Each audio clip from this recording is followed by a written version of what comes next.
Welcome, everybody. Thank you so much for attending this webinar. I'm Jennifer Rakes. I am the Executive Director of the TLC Foundation for Body-Focused Repetitive Behaviors. And I am thrilled that we can bring you this webinar today on a really important and exciting subject, radical self-acceptance. I'm looking forward to hearing more about this from our speaker today, Kimberley Quinlan, who is so kindly joining us for this hour.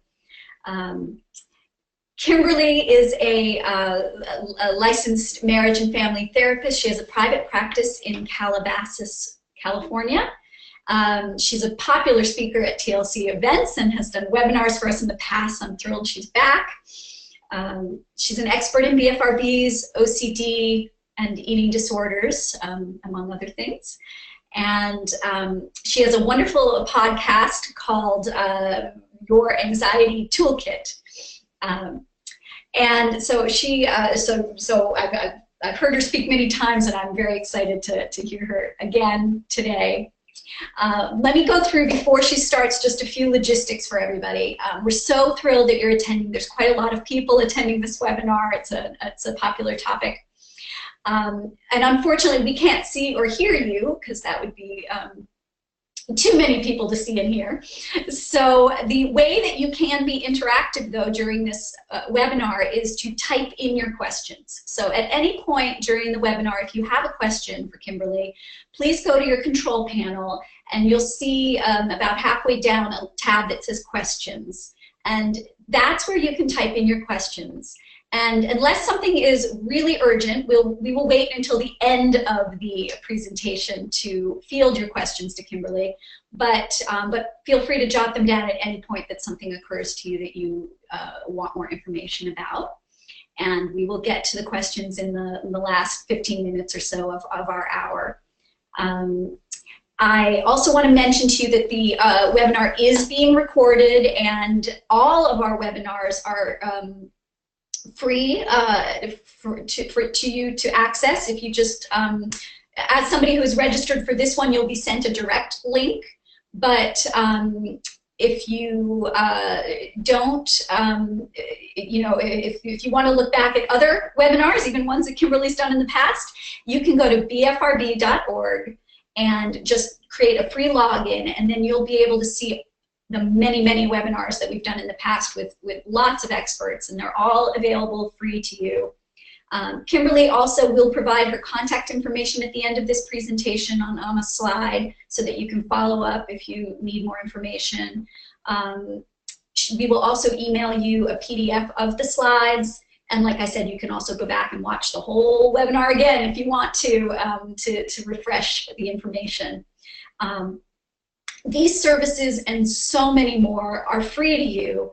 That's the mission of the TLC Foundation for BFRBs, is to get as much good information out there to help end the suffering caused by BFRBs. But we do need your support, so I hope that if you find these services helpful, that you will consider logging on at bfrb.org and making a donation, because over 90% of our support is from just people like you and me who choose to donate so that we can do this work.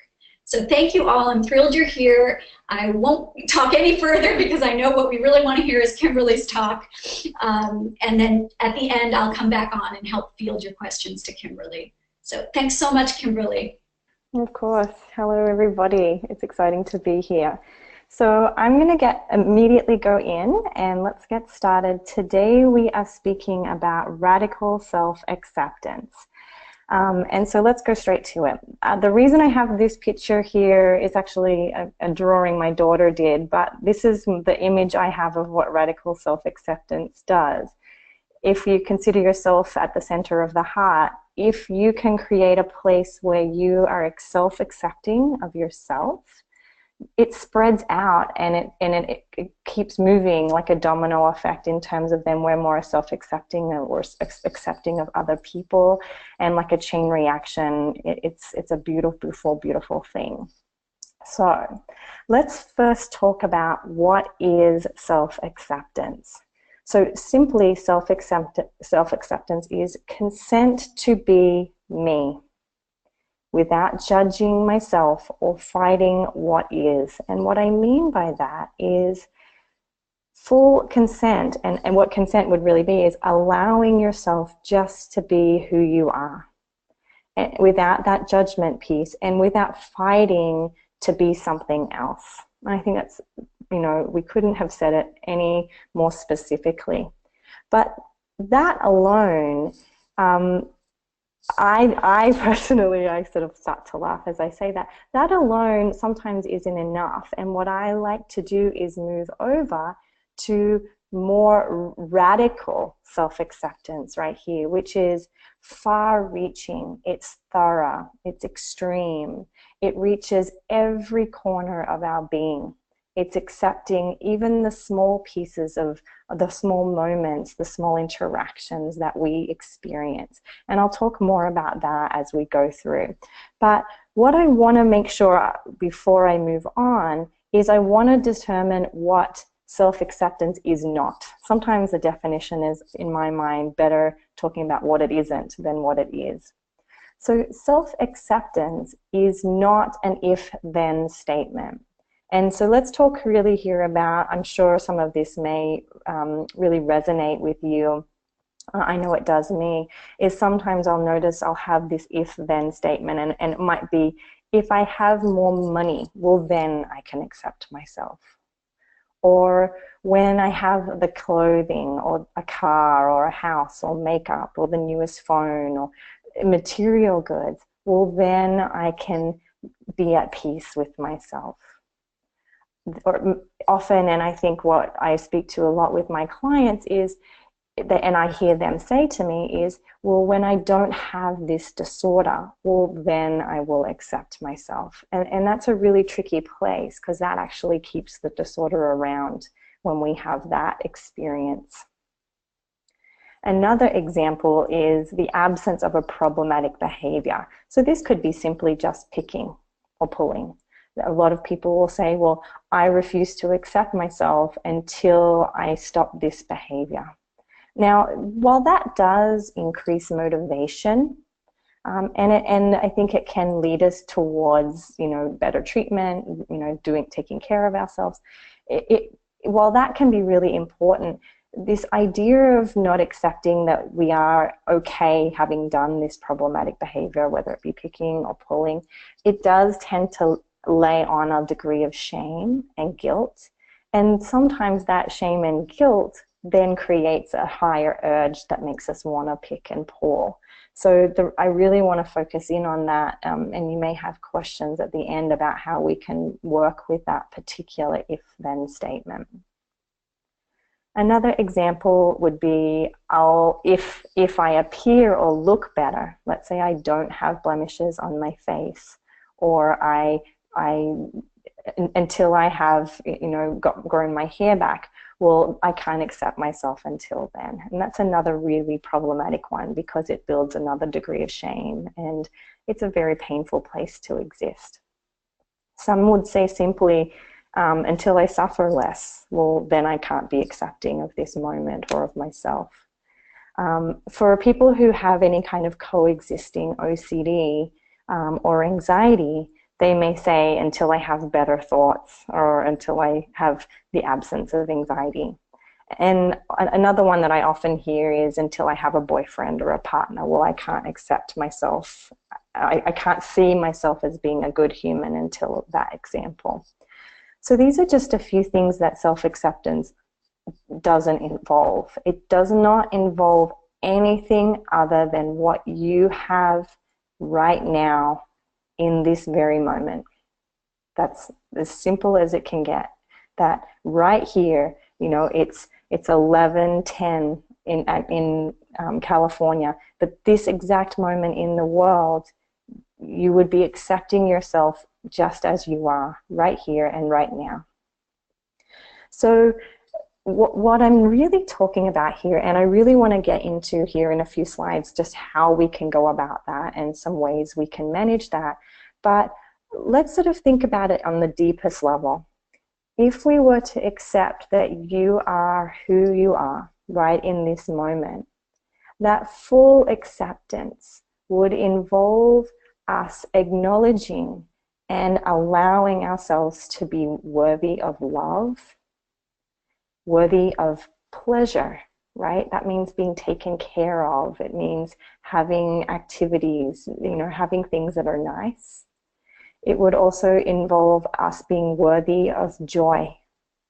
And the last one is to be worthy of respect, which I think is a really important one for ourselves as we go through difficult treatment or difficult times in our life, where we hold ourselves in a place where we are worthy of respect. And again, this isn't when, it's not an if-then statement. You're not worthy of love when you stop pulling. That's not what I'm saying. You're not worthy of respect when you have the absence of a mental illness or a car or you look perfect. We're really talking about here when we speak of radical self-acceptance is right here, who I am in this exact moment allows me to be worthy of all the things, whatever they may be that you're specifically wanting. Often when I speak with clients about this concept, it triggers them. Often there's lots of tears. And if you're feeling quite emotional as we talk about this, you're definitely not alone, because when we talk about self-acceptance, it brings up our whole experience of our existence in our bodies.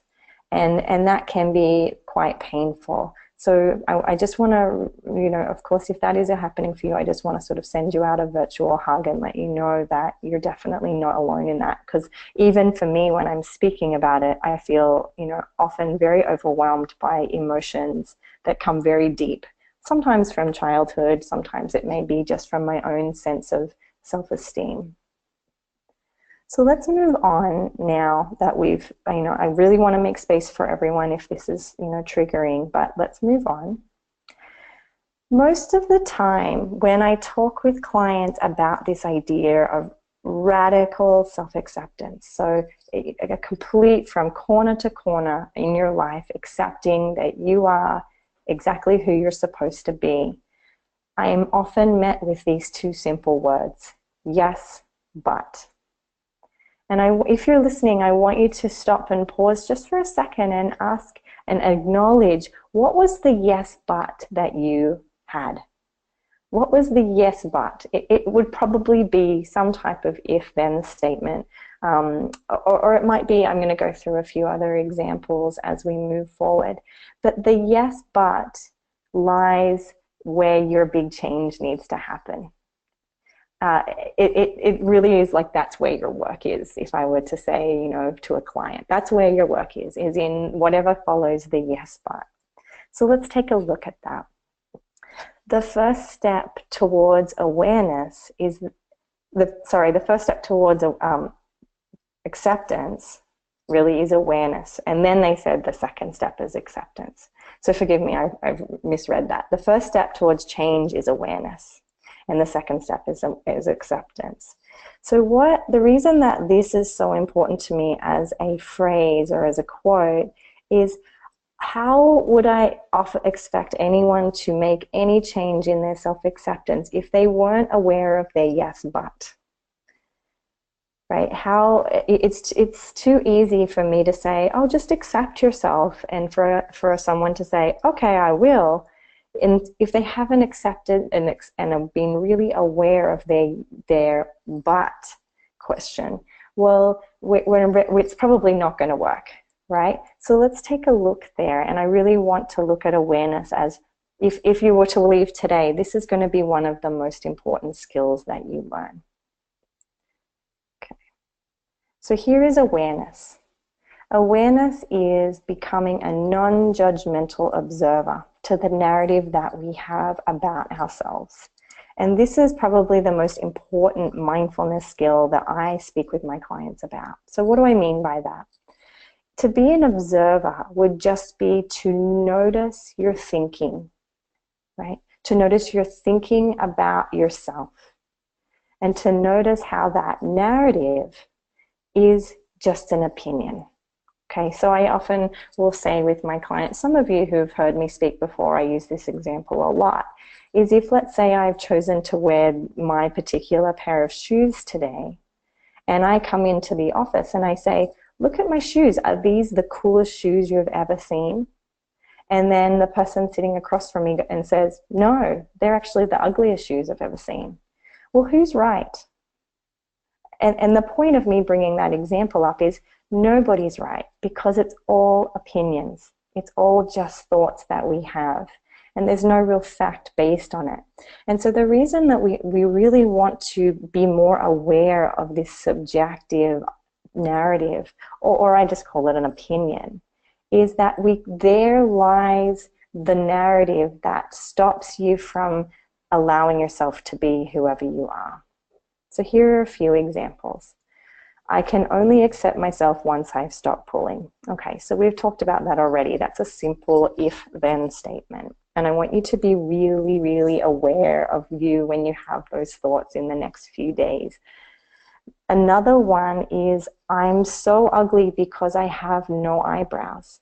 Again, as soon as we step into an assessment, whether it be the word ugly or bad or horrible, we've moved into a subjective opinion about ourselves.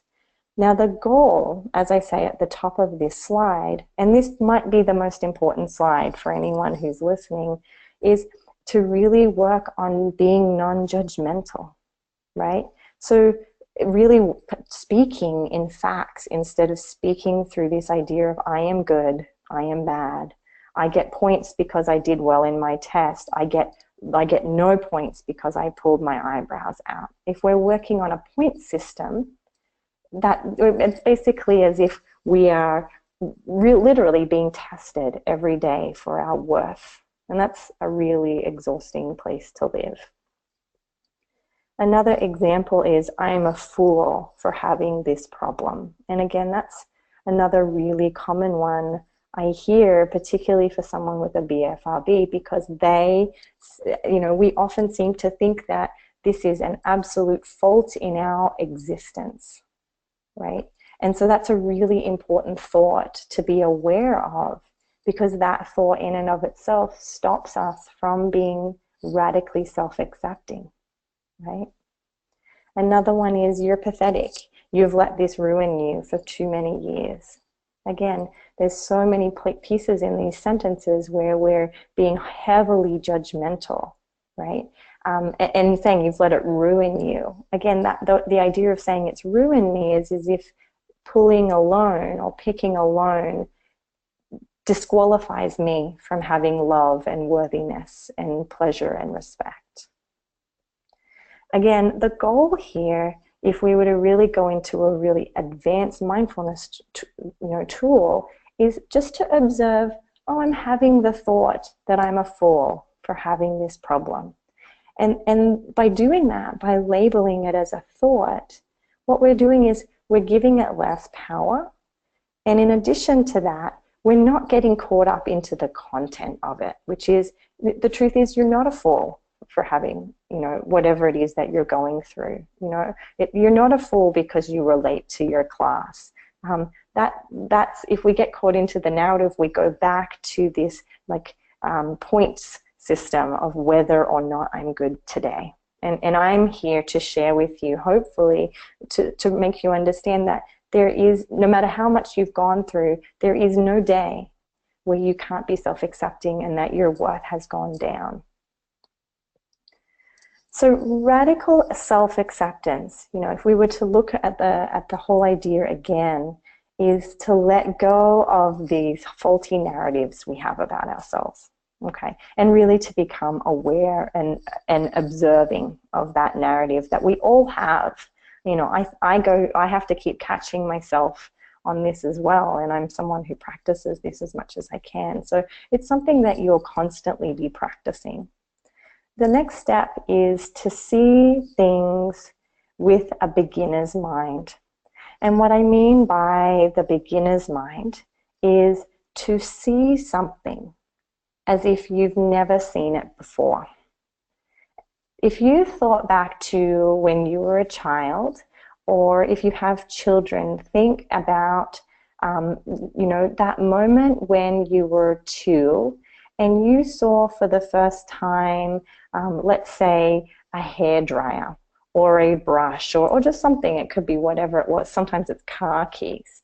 And the child picked it up and they looked at this item as if this was the most amazing thing they had ever seen.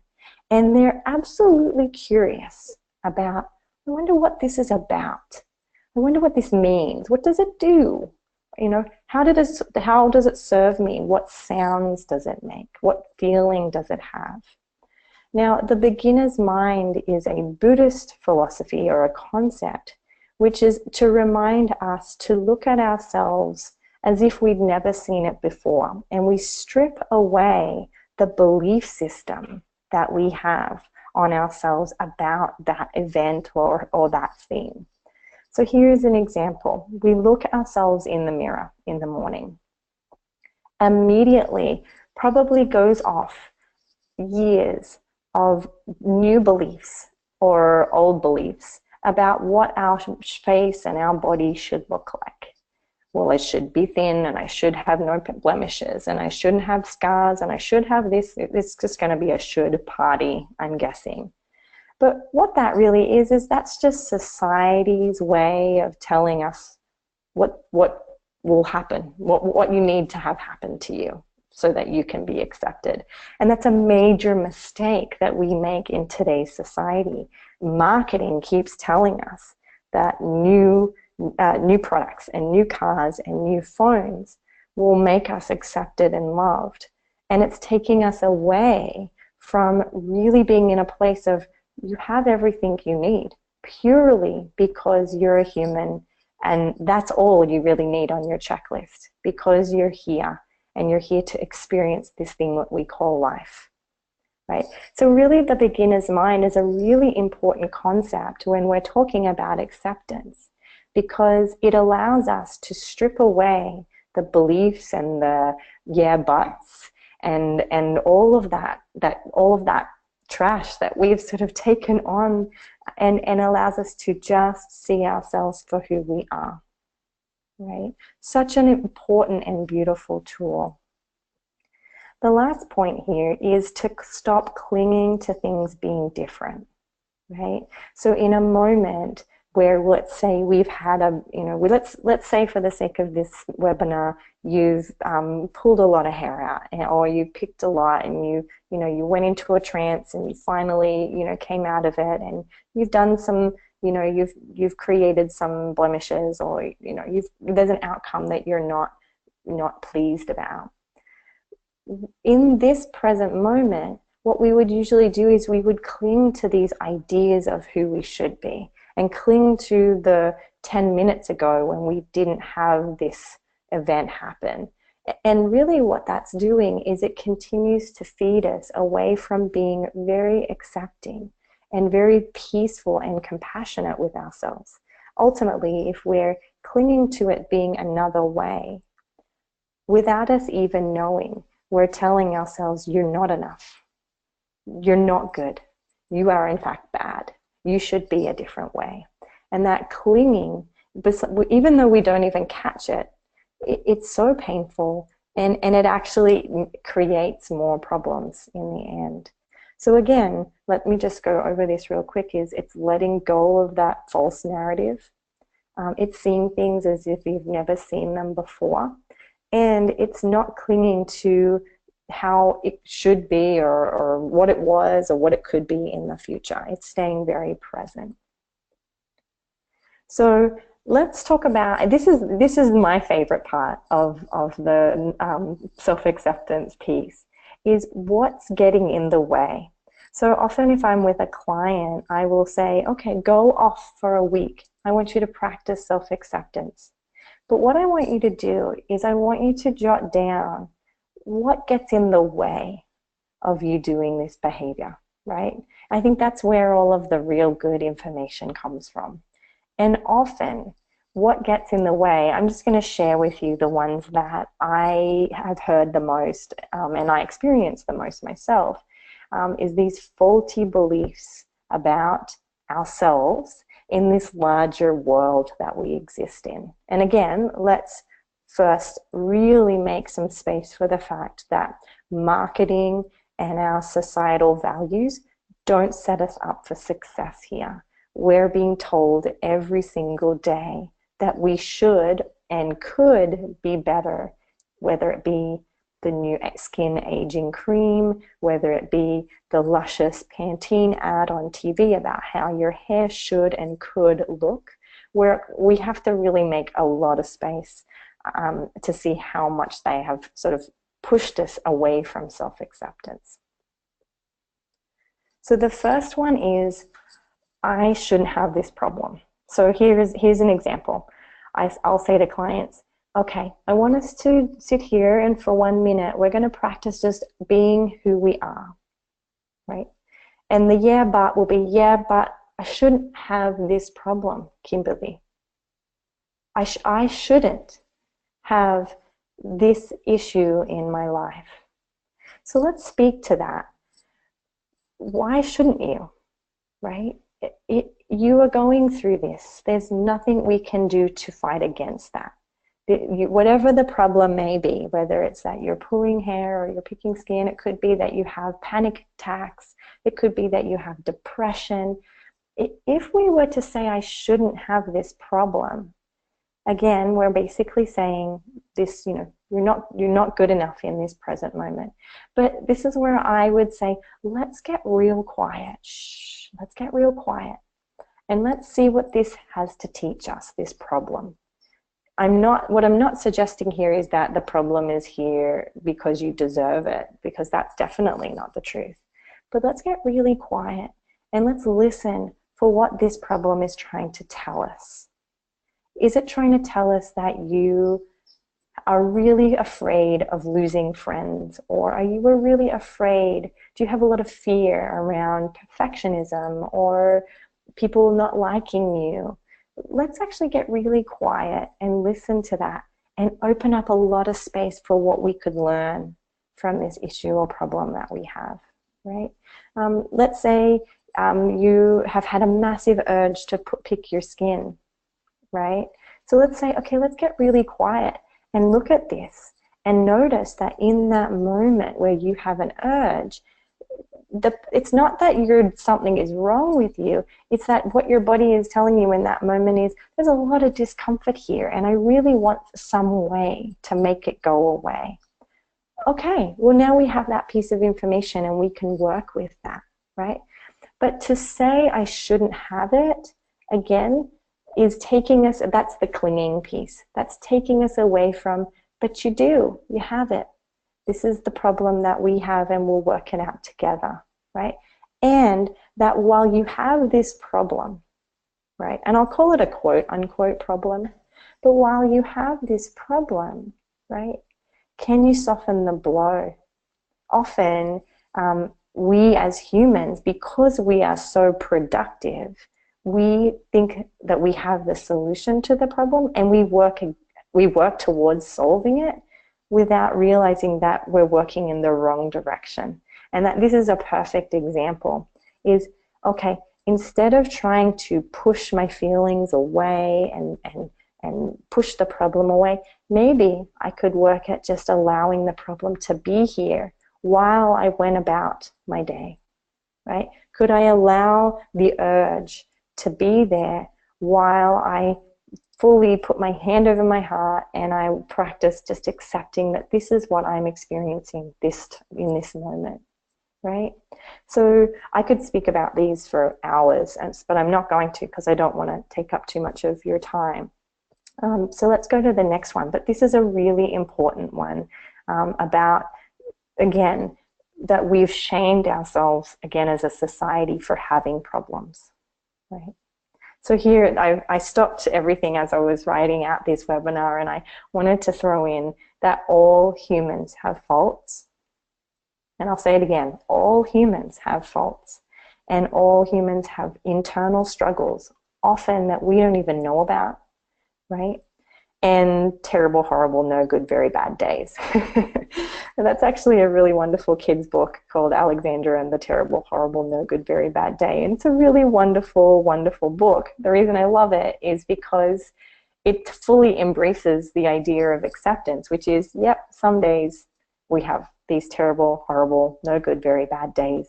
And that's just a human thing, right? Again, it takes us away from this idea that we shouldn't have problems, that we shouldn't have any struggles, and that we should just live, you know, free and joyful every moment and free from any kind of mental health issues, which is, you know, unfortunately, that's just marketing for you. I always say that somewhere right now, sitting around a very large desk, is a bunch of men and women who are going to try and create a campaign to tell us we're not good enough the way we are, right? And there's probably millions of those tables happening right now.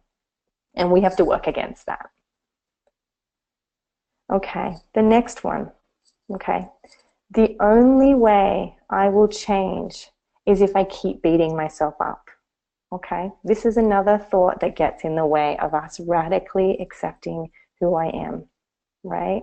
So we have, as a society, and I think it's a part of the human brain, is we think that if I beat myself up for making a mistake or for being myself, that will somehow generate energy and generate motivation to be different and better. Okay? And just that statement alone is the opposite of self-acceptance, which is saying there's a place I should be right now that would be better than where I am, which is right here, being a human in my body, right? Now here's the trick though. The beating up is creating shame and blame and guilt and depression and making you compare yourself to people like apples and oranges who aren't under the situation that you're in. And that will create anxiety, depression, urges to pick and pull, a general sense of hopelessness, and basically, oh, terrible, very bad day. and that is where that's really, if we look it in the face, that's where the problem is, which is we have created this idea that the beat up will make us better. But you don't need to beat yourself up because you don't need to be better. You are who you are right now. And if you can take a really deep breath and put your hand on your heart, you're everything you need to be. And then you get real quiet and you just listen to the messages of where you can soothe and be compassionate for your experience, which is such a powerful, powerful activity to do. Okay. So let's take another, if at any point anyone has questions about these, just write it down and we'll address it at the end. Okay, another one that gets in the way. Well, I will not accept myself because I am not enough. Sometimes, more so women, but not always. I'm being very general when I say that. But sometimes women have the thought, I'm too much. Right? Either way, they're the same thought. It's just that I'm too much of this or I'm not enough of that. Okay, let's really examine this. Okay, I am not enough. What is that saying? Who has the predictor or who has the meter of enoughness? Where is that? What do you have to do to reach it? Because what is enough for my mom, and if my mom looked at me and she said, oh, that's enough, my dad would have a different opinion. And then my boss would have a different opinion. And then my friend would have an opinion. Who decides on the enoughness? Right? This is a philosophical question, but it's very important, particularly when we work at being really aware of our thinking. Who decides if you're too much? Where's the meter for that? There's a really wonderful book called Understanding the Rating Game. It's actually quite an old book, and it's actually a little bit dry. I'm embarrassed to say, but the content is gold, because what it talks about is that we as humans have put ourselves in this rating game all day, and this is what has caused the big issue in terms of self-esteem and the way we see ourselves. So you get out of bed and you go, oh, good job, you got out of bed early enough, you didn't sleep in. Oh, but oh, there's a stain on your shirt. Well, that's bad. Okay, you shouldn't do that. That's a cross. And then you go, oh, I didn't have the best breakfast. Okay, that's bad. And then you get out the door and you accidentally cut somebody off, and then you go, well, that was bad. And then you let somebody in and you go, well, that was good. And you're constantly rating yourself back and forward, back and forward. And what that is doing, even without us even knowing, is it's creating a sense that your enoughness, your worthiness is based on these doings, right? Is based on this system of rating. And as you can probably, I'm guessing you're nodding your head up and down, this is number one, it's exhausting. And number two, how do we rate things? Okay, so if I cut someone off by accident, is that worth 1 point or is it worth half a point? The problem is, depending on the day, yesterday, here's an example, yesterday I somehow managed to overdraw in one of my bank accounts, right? Now, I've done it before. It's often for reasons, that are out of my control, right? And on other days, I would be fine. And then yesterday, I seemed to be really annoyed with myself. How would you let that happen? You're supposed to be, a put together human. You're supposed to be better than this, smarter than this. Well, again, the problem with the rating game is the rating changes depending on my narrative. And that's, again, an opinion. So this can be confusing, and please ask questions at the end. But look, if we really look at this, we can start to really examine how much we are affected by rating ourselves compared to others, right? Rating ourselves depending on our mood or our frustration levels. There's so much involved. And if we can strip ourselves of that, we can see that the truth is, every single day, I'm pretty much going to be the same Kimberley. I'll have some changes here and there, but my general worthiness does not shift. And I can accept myself depending on whether it's something I practice, right? Now, one of the trick is just because other people accept you doesn't make you acceptable, because their opinions change too. Their rating scale changes too. So you may find that if you get 15 likes on Facebook yesterday for posting a joke or a picture of your breakfast, right? Tomorrow, you might get 30 likes. Your worth doesn't go up when you get 30 likes, right? Your worth actually is, again, we're all in the same foundation in that it doesn't matter really what you do. Your worthiness is there.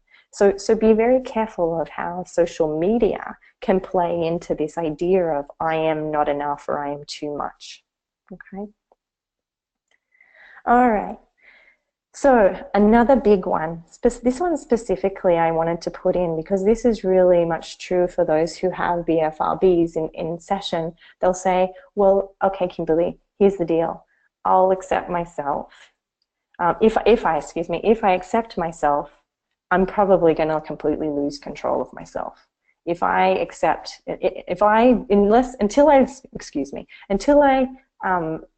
I let myself off the hook, right? I'm in control of my picking. And this is where I often, will throw my head back and have a little giggle in the most compassionate way and say, oh my goodness, you've got it so wrong.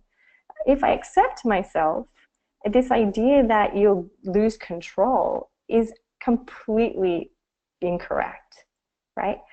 Most of the time when I have clients who work at being compassionate and accepting of the good days and the bad days, they're the ones who tend to be less triggered with their urges, right? It's the ones who are holding themselves to these irrational and unrealistic expectations. Again, mostly the expectations placed on us by marketing in the Western world. Those expectations is what creates anxiety in us, shame in us, depression in us, the urge to pay so much attention to our face and our hair.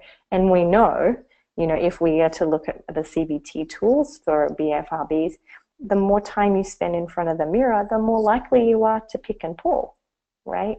So we can see here that this idea that not accepting is what's holding me in check, well, I'm going to call everybody out on that one, because ultimately, again, the more we accept our experience and allow it to be just the way that it is without scaling it or rating it, that's a really peaceful place to live. And it's a place where then we judge others less for their struggles that they're having. Right? And that's why I had that picture that my daughter drew at the very front, because I feel like if we can self-accept, it is a domino effect to accepting others. And the accepting others is a domino effect to us being kinder to people. And then being kinder to people, we could go on for hours. But the whole point here is that it starts here with you. And it starts here with your thinking. And it starts here with the way you treat yourself, right? Okay. All right. So accepting myself will mean that I am who I think I am.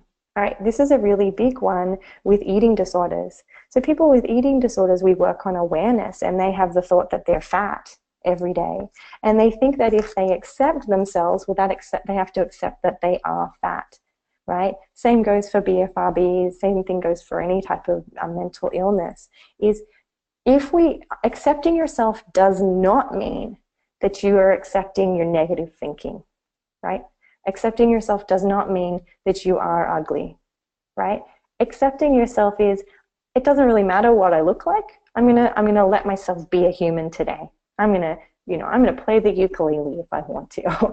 I'm gonna take a walk. I'm gonna take a rest if I need. And I'm not gonna do any of those because I didn't pull.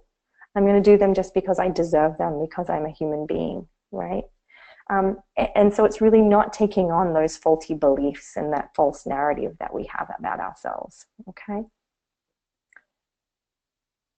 Okay. Next one, I won't be able to handle. Okay, so this is an important one too, is you may remember at the very beginning of the webinar I shared that this is often where the tears roll down faces. Mine too. I'm not opposed to crying with my clients, but really looking at ourselves and dropping the many, many, many layers of expectations we have can be quite a painful experience, right? I'm getting goosebumps just talking to you about it. Okay, and often people are really afraid of that pain and overwhelming emotion that they experience when they do actually allow themselves to be who they are. And sometimes, once you really work on that, then you experience a lot of pain and sadness around the fact that you beat yourself up for so long, right? And again, very normal, and this is where I would say, get your support team. Share with them that you're embarking on this idea of self-acceptance. Only get the people who are going to help you, though. Don't get the people who are highly critical of you, because sometimes our lack of self-acceptance is through the voice of those painful, harmful people. So get your people around you and hold their hand and cuddle up with your animal or whatever it is, because it is painful. Speak with your therapist, but don't be afraid of that pain. Like I said, let's get real quiet and listen to the pain, because it's telling us something and it's powerful, and that pain is your truth telling. Okay. All right, so if I point out all my faults and flaws, I'll prevent myself from being hurt when other people notice my faults and flaws. Okay, let's go. I've already sort of reviewed this one.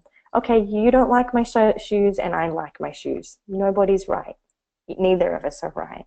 And if somebody else has the disrespect of pointing out your flaws and faults to you, well, these aren't your people, right? And please, if you can do me one big favor, do not take their opinion, their subjective thinking about you as fact, because it is not fact, right? It is their opinion. and their opinion is based on their entire lifetime of what they've been taught. And we can't really trust that they've been taught good stuff either. They too have been raised in a world where they've been told that they need to be better, and they need to be more, and they need to, right?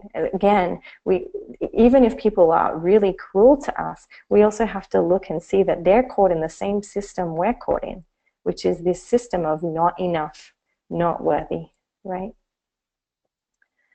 Okay, so let's take a look really quick, and this is the last slide, I believe. All right, so I've just got a few examples, and I will send this through to the TLC for BFRBs, so that if you wanted to download this, here are some examples that I practice and I have written out for my clients. Okay, so you're in a state where you're feeling really ashamed and you're feeling uncomfortable, you wish you weren't in your body. These are some things you could say. This is the way I am for right now. And what I'm really saying there is, it could change. Just be present with yourself in this moment. Another one is, I only have control over this present moment, not the past or not the future, right? So it's staying very present and knowing that I could create a moment of peace right here instead of create a moment of pain and pressure and expectations. Right? So stay right here in the moment. Don't look to what you've done wrong or what you could do wrong. The next one is, I am not going to focus on anything that isn't happening right now. Okay, so in a few minutes you guys are going to ask me questions, and I have no clue on whether you guys are going to tell me that I am terrible and that I suck, right? But right now, I'm not going to spend this moment worrying about that. I'm going to stay real compassionate right here and stay really focused on my intention. And I'm going to stay in that at the end of the day, whether I do well or I don't, I'm still worthy of love. I'm still worthy of respect. I'm still worthy of breathing the air that I breathe. Next one is, I'm going to accept my past. How can I move gently into this moment in time? Okay, so again, it's just as I was saying, how can I be in this present moment and create a place of safety? Okay, next one, which I have to remind myself every day, is I'll have faults for as long as I have a pulse, right? That's a good problem to have, right?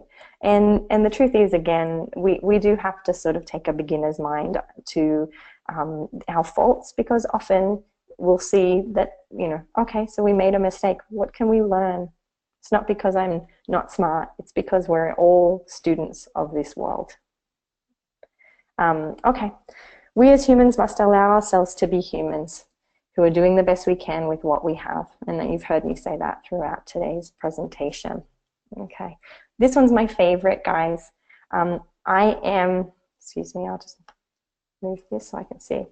Who I am in this moment is the result of every second of time that I have been alive, and every moment that I have experienced and observed. So I try not to take too much responsibility. I take some responsibility, but I don't take too much responsibility for who I am, because who I am is a reaction to the millions of people I have met in my life, to the things that I was taught by parents, peers, teachers, the news, other people. We're constantly learning through observation and experience. And who I am today is really a result of that, right? So I can't hold myself entirely responsible for who I am, but I am going to honor that I am who I am, and I'm going to show up every day to be the best that I can. But the best that I can is what I am right now, not what I should be, right? And that's the mindset. It takes some time to grasp it, but I'm not gonna shame and blame myself, because the truth is, I was a little girl once, and that little girl was taught about her body. I didn't ask to be told what I was taught about my body. It was taught to me whether I wanted it through, the photos in the mall, or, what was taught to me in health class. Okay, and so I'm just going to go back to, it doesn't matter. I am who I am. Okay. So I hope that was helpful. It's something I'm so passionate about, and I really hope that I touched on something that strikes you and that you can take away. Here are just some things about me. I am a marriage and family therapist, and you can catch me at my website, KimberleyQuinlan, LMFT.com. If you can contact me through the contact page. A little bit of exciting news is I'm in the process of creating CBT School, which is an online education portal for anxiety disorders and BFRBs. Not anything as grand and wonderful as TLC, but it will be just some psychoeducation about mindfulness tools, and CBT about these specific disorders. I have a podcast, as we already mentioned, and you can catch me on Facebook or Instagram under Kimberley Quinlan LMFT. So thank you. I'm excited to hear your questions. Thank you, Kimberly. That was so interesting, and it is obviously a very deep and philosophical topic, and one that we could probably talk about for days, into many, many layers. Just repeat for the practical information for all of you listening. If you have a question, if you want to spend a few minutes here delving a little deeper on anything, you can just type your question in on your control panel under the tab that says questions. If you type that in, then I will relay your question to Kimberly. And if you come up with something later, then she's shared her contact information with you so that you can reach out as things percolate. We do have a question from Fern, and so for me, when I read Fern's question, I thought, self-acceptance, but what about the others? She says, what advice do you have for our loved ones in dealing with our BFRBs? Right. And so is she asking in terms of self-acceptance? Maybe she can, or you can clarify. So she's saying advice on how they can be accepting of the person with BFRBs. If that's, I mean, does she want to clarify? Well, I'll give her a minute if she's listening to type in any clarification. But I do think there is that level, like you know, if you're working on self-acceptance, is there a way that you can bring the people around you who you're interacting with all the time into that process? Does it matter if, you know, they are audience? Okay, she has clarified, so let me, rather than me assuming that I know what she's saying. She says yes, both in aiding our self-acceptance and them accepting us. So rather than self-acceptance, acceptance of others. But so how do these concepts, you know, potentially involve our loved ones? Oh, I love this question. Okay, Fern, please don't spend this present moment trying to solve how to get others to accept us. Because as soon as we do that, we come into a place where we're not okay. And again, we can't get caught up in their present moment and what's going on with them, because again, people are inconsistent, and our their acceptance of us does not make us worthy. We're worthy whether we accept ourselves or not, and they accept us or not. But I think in terms of your question, absolutely share this idea with them, right? Tara Brach has a wonderful book called Radical Acceptance. It's not about self-acceptance, but it's about acceptance in general, which would be a great sort of book group reading for your friend or your families in terms of looking at these concepts and sharing them. Because again, we as our nation and we as a world need to work on this. And I love that you're already thinking about it in a grander scale. If we can all be a little more self-accepting and accepting of others, there'll be less retaliation, right? So absolutely share the information with them, but the work is yours. Really work on not taking other people's acceptance of us as an indication or a check mark that we're good and that we're worthy, because that's bringing us back into that rating game. Does that answer the question? This is a really interesting strand, and the next question that we got, I think,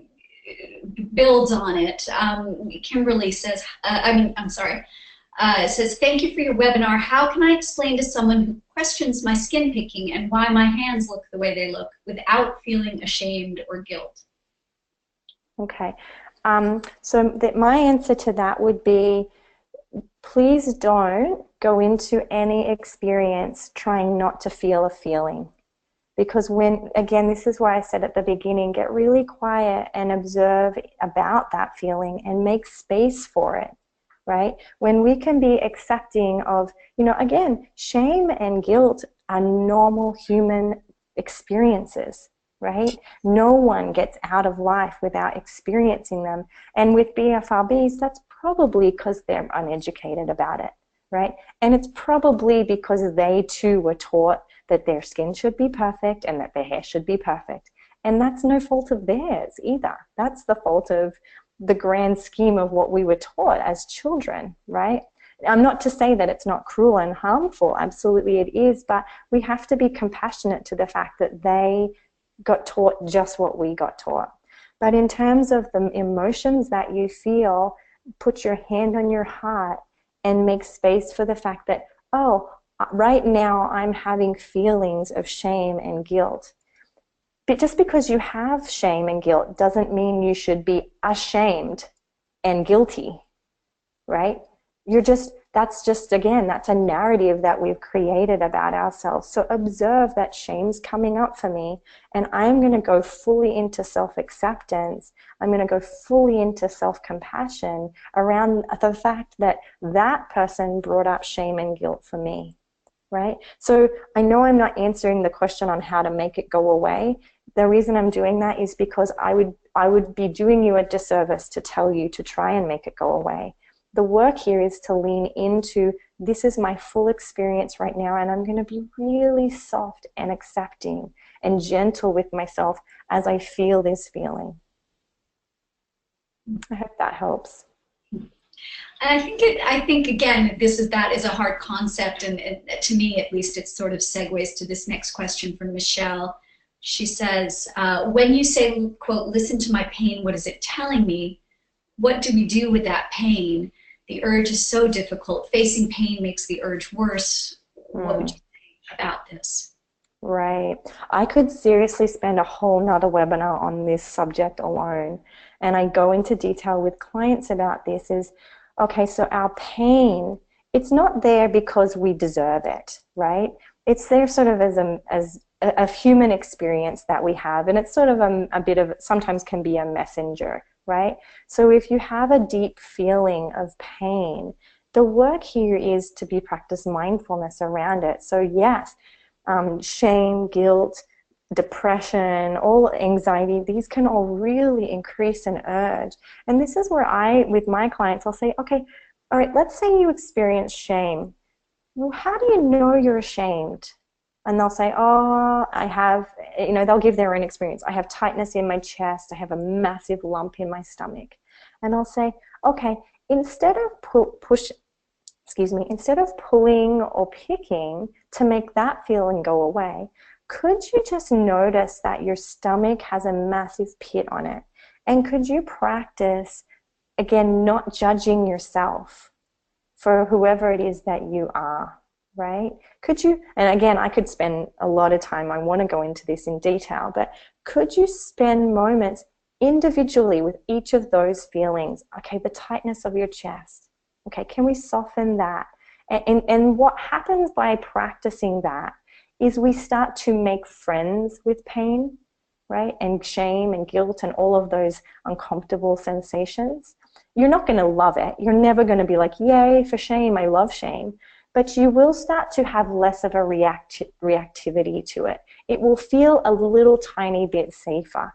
And through a continued practice of that, we're less react to it, and we're less afraid to feel it, and it is less painful, right? So, I mean, again, I wish I could go on and on about this, but it's really about getting in touch with pain. The more you open some space for it, the less powerful it is, but that does take time, right? And it does require sometimes some therapy, particularly if there's really, really strong emotions.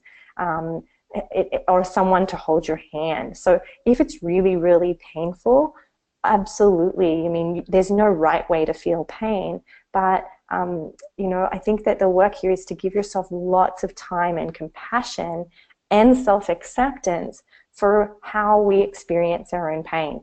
I mean, here it is. The truth is, humans, we're actually trained to be horribly react to pain. We're told that we shouldn't have it, we shouldn't have anxiety, we shouldn't have urges, and that's wrong. You know, guilt and shame and all these emotional pains are human experiences. And if, in fact, if we taught our children and we taught the schools that it's not bad to feel them, we would have reacted differently to them as we first started in these disorders. Does that make sense? It makes sense to me. It definitely also feels very difficult. You know, I think that the takeaway is for me that this is a really big topic, and I can see from the questions coming in that we definitely need some more time on it. You know, Jennifer, not me, but another Jennifer, and I'll just share this because we're running out of time, says, please do another webinar on this. Wow. And I see, as a parent of young children, I you know, trying to instill some of these ideas already, even though I know they're not perfectly instilled in myself. I see how almost innate it seems. Like I feel my very young children already, a lot of their self-judgment seems to be comparing themselves to a sibling, comparing themselves already to peers, even in sort of at the elementary school age, even when I feel like we are not instilling overtly those kinds of, you know, messages in them. So I do think that this concept of how we think of ourselves is very, you know, it's just very deep in how our society is structured, or how we grow up thinking. So. Right. Well, and I think the truth is, some of the most painful messages I learned as a child wasn't through what happened to me, but what I observed other kids doing to other kids. Right? Or how our dad treated our mom, or how our grandfather treated our dad. You know, it's often through just, again, it's through, you only have to see one ad on TV and you've learned something, right? And that doesn't mean that we have to shut the world down. It just means we ourselves have to really understand that we've been taught that we're not supposed to have pain and feelings, all the feelings, and when in fact we are. And they're just messengers for how we feel, and that's okay. But I think you're right in that these are, when they are really, really painful, slow down for them, right? Don't rush through them. Give them some space, give them some time. Don't judge yourself because they're not going away, right? In fact, the more you allow them, the more likely they are to just go away on their own. Well, thank you so much, Kimberly. I am sorry, we are out of time, and I know there are questions that went unanswered. I hope that you'll reach out and share your questions, or also reach out for other resources on this subject, because it is a big, deep, difficult one. and yet I think it is at the crux of a lot of our unhappiness. So I thank you very much for beginning to help us delve into it, Kimberly, and I hope that maybe you'll come back and talk to us some more. Anytime. It's my pleasure. At an event. And again, thank you all for attending. And if this was useful, please, you know, go to our website, bfrb.org. There's more information. There's more resources there for you. And if you can, please support our organization. We are the only nonprofit that's working to put out information, fund research, and build community.